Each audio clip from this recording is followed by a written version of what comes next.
We at Sanford World School empowering and inspiring all students to excel as lifelong learners. Give wings to your dreams with Sanford World School.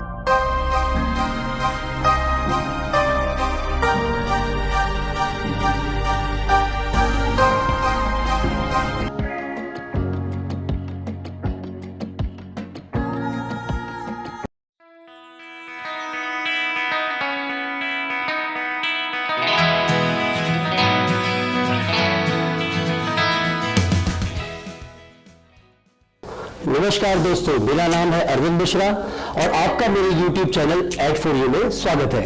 आज हम interview लेने जा रहे हैं गौतम बुद्ध नगर की बहुत ही जानी मानी हस्ती, जिन्होंने अपनी मेहनत, लगन और सूझबूझ से गौतम बुद्ध नगर को नई दशा और दिशा दी है। जिनके नाम में है सार्थक, तो कैसे कोई चीज हो सकती है उनके लिए बाधक। तो चलिए स्वागत करते हैं ACP सार्थक सेंगर जी का। सर, आपका बहुत बहुत स्वागत है। आपसे मैं जानना चाहूंगा कि आपने अपने जीवन देश की सेवा के लिए समर्पित कर दिया है, तो आपको ऐसा कब लगा, ऐसी कौन सी घटना घटी जब आपको लगा कि ना, हाँ, मुझे पुलिस फोर्स ही ज्वाइन करनी है? हम ये देखें कि पुलिस फोर्स एक्चुअली है क्या, तो ये रियलाइज होगा कि वो मोटिवेशन कहाँ से आया। एक टाइम पे मेरे को ये चीज लगी जब मैंने रुड़की से बीटेक कर लिया था, जब इंजीनियरिंग कर ली, फिर बाद में मैंने MBA कर लिया, एंड उसके बाद मुझे ये रियलाइज हुआ कि मुझे कुछ ना कुछ सोसाइटी को वापस देना चाहिए।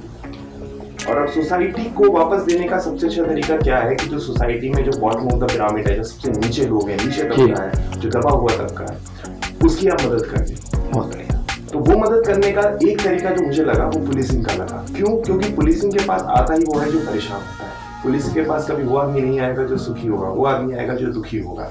तो इससे अच्छा सोसाइटी को वापस देने का या मदद करने का इससे अच्छा तरीका मुझे नहीं लगता कोई और हो सकता।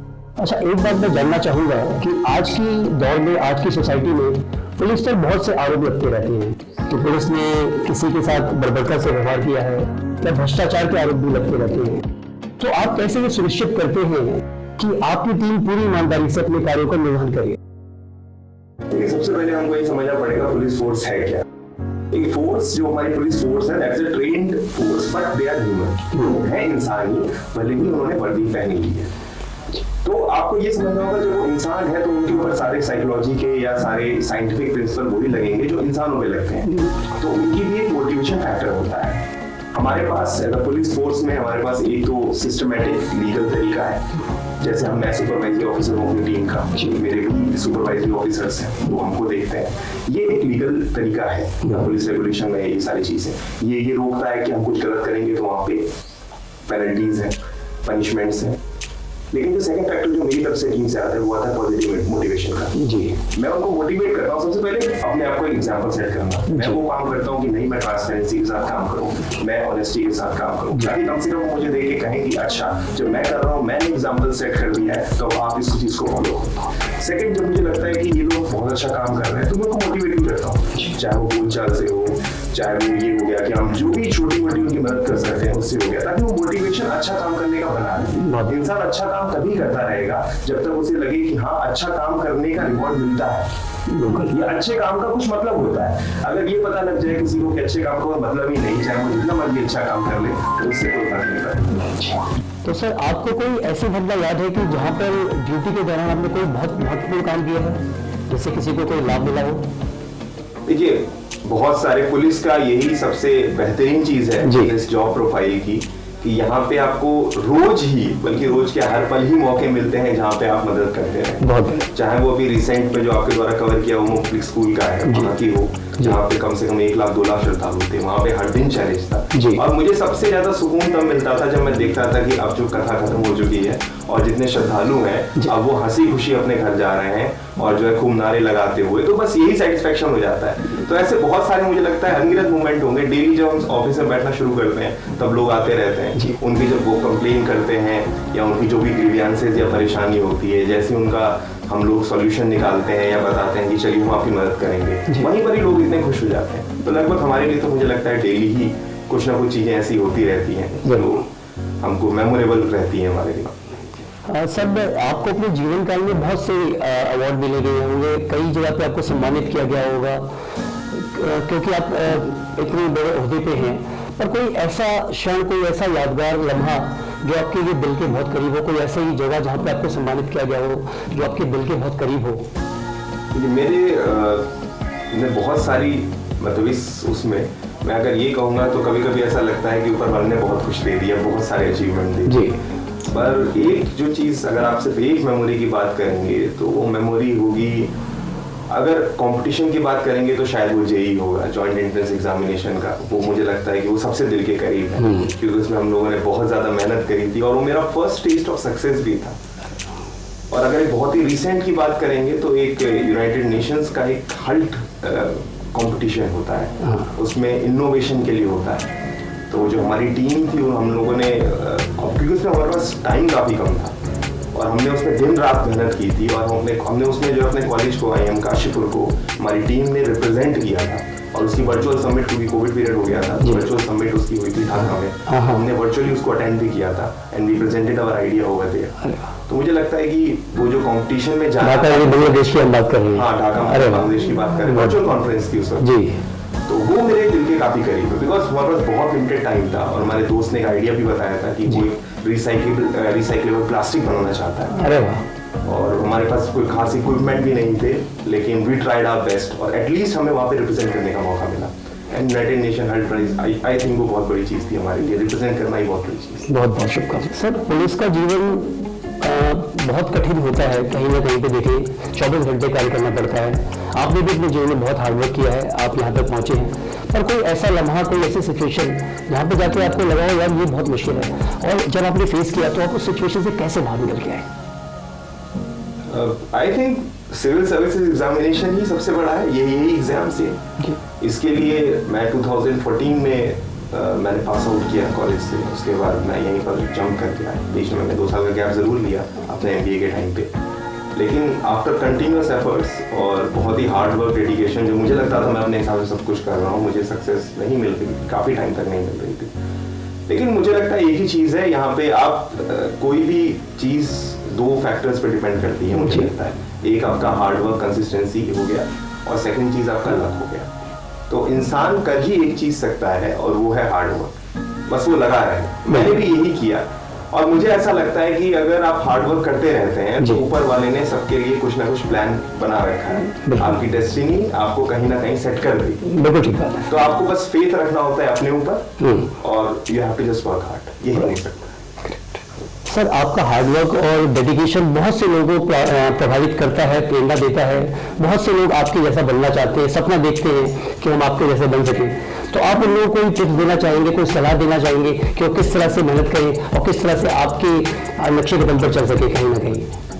कि अगर ये पर्सनैलिटी, 2 चीज़ है इसमें सवाल में। एक चीज़ तो ये हो गई कि पर्सनली मेरे जैसा कैसा बनना चाहते हैं, और दूसरा हो गया करियर वाइज कैसा बनना चाहते हैं। आपकी तरह सफल बनना चाहते हैं, आपकी तरह सफल बनना चाहते हैं। अगर ये करियर वाइज है जी, तो इसका तो देखिए, मैं काफ़ी सोच विचार के बाद मैं खुद, मतलब बल्कि सेल्फ एनालिसिस मैंने जब किया तो मुझे खुद रियलाइज हुआ कि आपको एक चीज़ का बड़ा ख्याल रखना चाहिए करियर चूज करते वक्त। अच्छा, आपका करियर कभी भी इस वजह से नहीं होना चाहिए कि उससे आपकी सोसाइटी में रिस्पेक्ट क्या होगी, इस वजह से नहीं होना चाहिए कि आपके घर वाले क्या कह रहे हैं, इस वजह से नहीं होना चाहिए कि आपके दोस्त लोग क्या कर रहे हैं।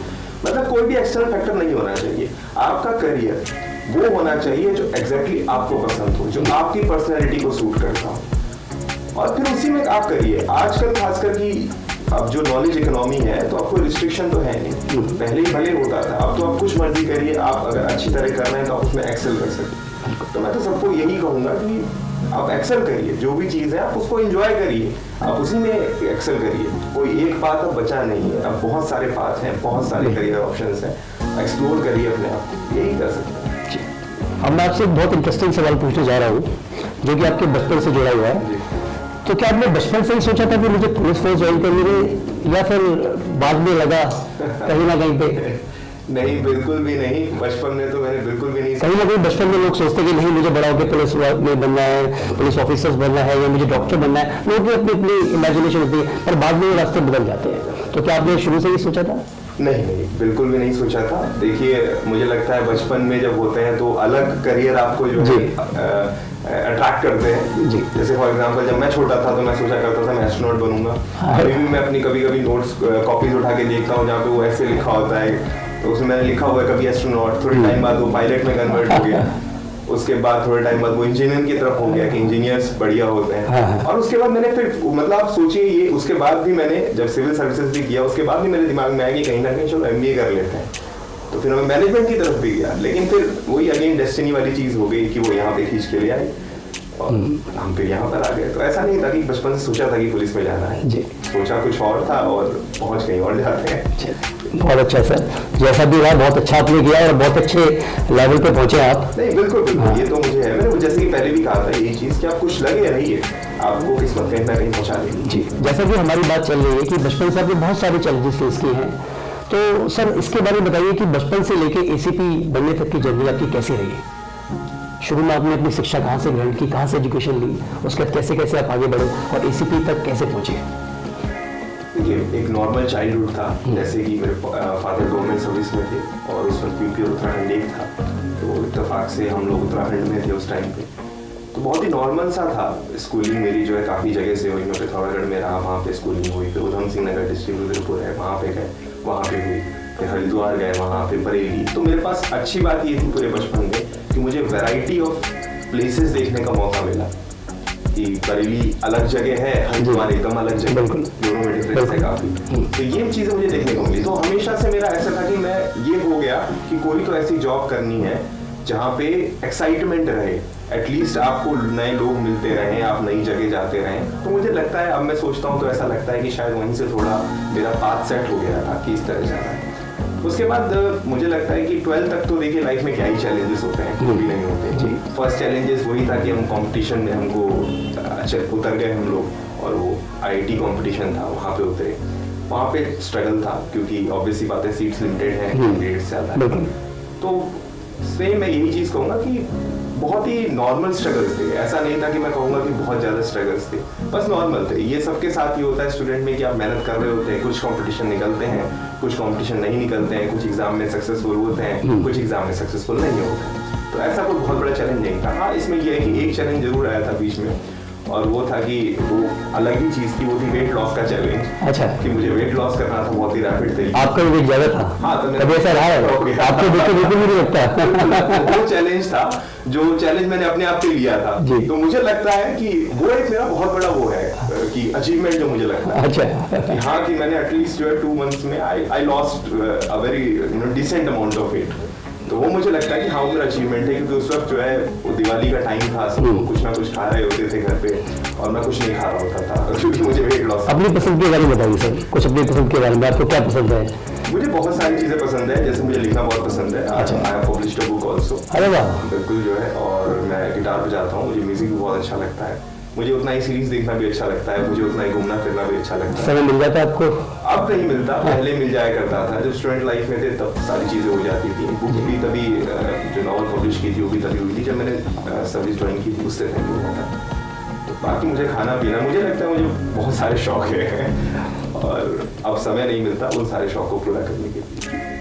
सर, बहुत अच्छा लगा आपसे बात करके, बहुत मजा आया, बहुत सारे अनछुए पहलू जानने का मौका मिला आपके जीवन का। कोई आप हमारे दर्शकों को संदेश देना चाहें इस चैनल के थ्रू? बिल्कुल जो है, मेरा दर्शकों से यही अनुरोध रहेगा, सबसे पहले एक पर्सनल उस पर होगा और एक मुझे लगता है प्रोफेशनल उस पर जी। जब मैं प्रोफेशनल एज अ पुलिसिंग की बात करूंगा तो मेरा ये रहेगा कि आप भी पुलिस को समझिए कि पुलिस भी आप ही के लिए है जी, और आप ही की सेवा में है, and they are also human. मैं यही एस्पेक्ट जो बहुत ही शॉर्ट ड्यूरेशन की जो मेरी सर्विस हुई है उसमें मैं ये समझ में आया है कि ये जनता और पुलिस के भी शायद यही गैप है।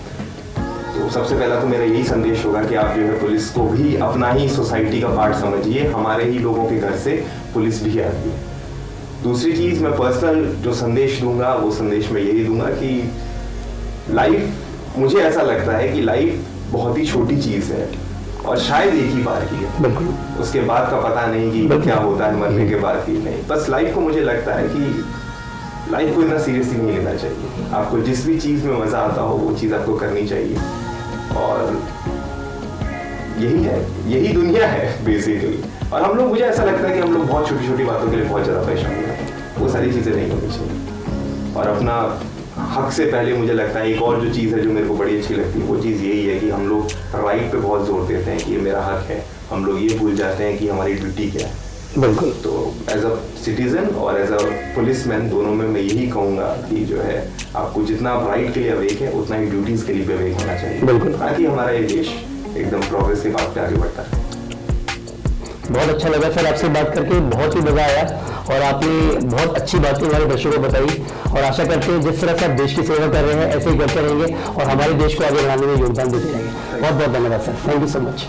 तो दोस्तों ये थी आज की बात एसीपी सर के साथ। आप ये वीडियो देखिएगा और बताइएगा कि आपको ये कैसा लगा। अगली बार फिर मुलाकात होगी किसी बड़ी हस्ती के साथ। अगर आपको ये चैनल पसंद आया हो, ये वीडियो पसंद आया हो तो इसे लाइक, सब्सक्राइब और शेयर करना मत भूलिएगा। Thank you so much.